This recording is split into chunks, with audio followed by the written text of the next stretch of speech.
Today, I want to go over 6 tips for giving top service to out-of-town buyers.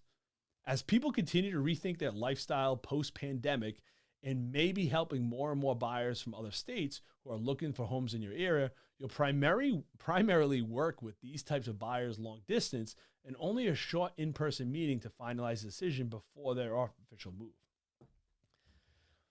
As people continue to rethink their lifestyles post-pandemic, you may be helping more and more buyers from other out-of-state areas who are looking for homes in your area. You'll primarily work with these types of buyers long distance, and only a short in-person meeting to finalize their decision would happen. And that's usually before they really go look at houses. But how exactly do you work with these buyers you can't meet face-to-face? Well, here's 6 tips to help out. This is Nathan Clark with Your Home Sold Guaranteed Realty here in Rhode Island, and it's crucial to use detailed game plan whenever you're working with out-of-town buyers. Setting aside time to work them upfront with steps versus virtually on Slack or whatever website you guys use, or you can have a lot of the free things. I know Google Space has a Google Hangout you can do. Whatever way you want to communicate with them, it's very important to have that game plan up front. If you'd like to check out more videos like this or learn more about my team, check out sellmorehomesnow.info and learn how to make $100,000 in under a year guaranteed as net income as a real estate agent. I'll pay you the difference. Let's get started. First, you want to know is how to host a virtual intake meeting to understand the client's goals. So you want to host this meeting, you need to know how to use Zoom, all the other websites out there. Understand your buyer's motivations is more important than ever with out-of-town clients.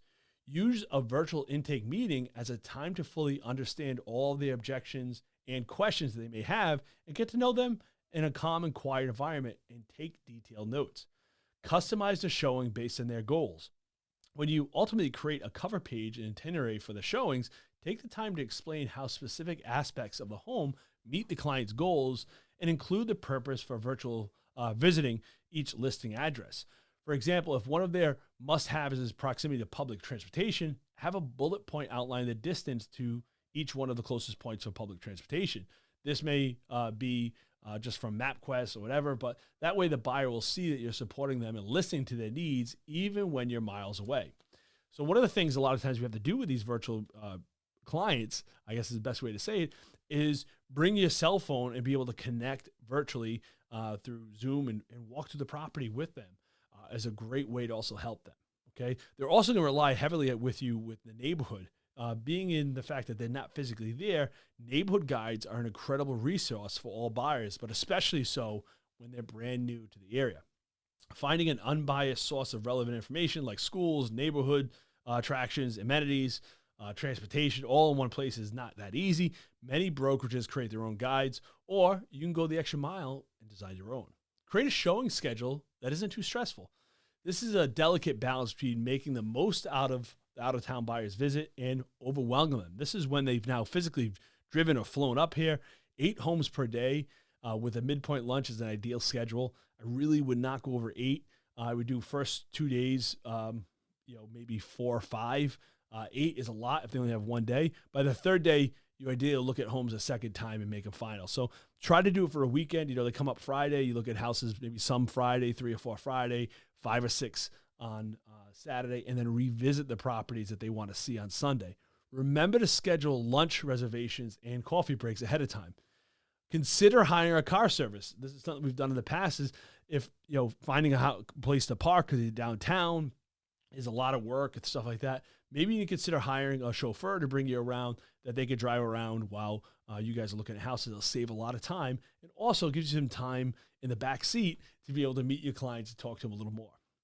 Also, have them use a rating system to evaluate homes. I don't care if you're working with a virtual buyer or not. You should have some kind of system that is basically telling you, is this their dream home or not? Like, hey, 1 to 5. 1's terrible. 5 is like the best house I've ever seen. And have the clients after every showing tell you, is this a 1 or a 5 and where it goes? So in a low inventory marketplace where we're at right now, it's hard to get buyers under contract.